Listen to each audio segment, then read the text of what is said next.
Hello everyone, today in this video we will discuss how to set side button to open power menu on Samsung Galaxy A57.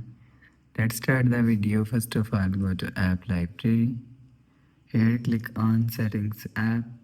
Now in setting, scroll down and click on advanced features.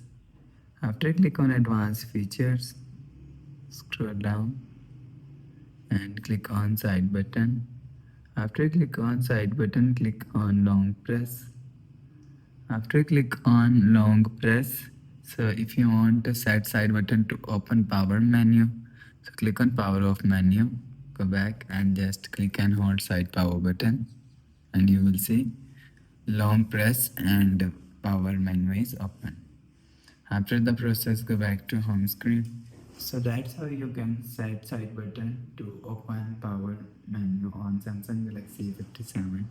If you like the video, please subscribe. Thanks for watching.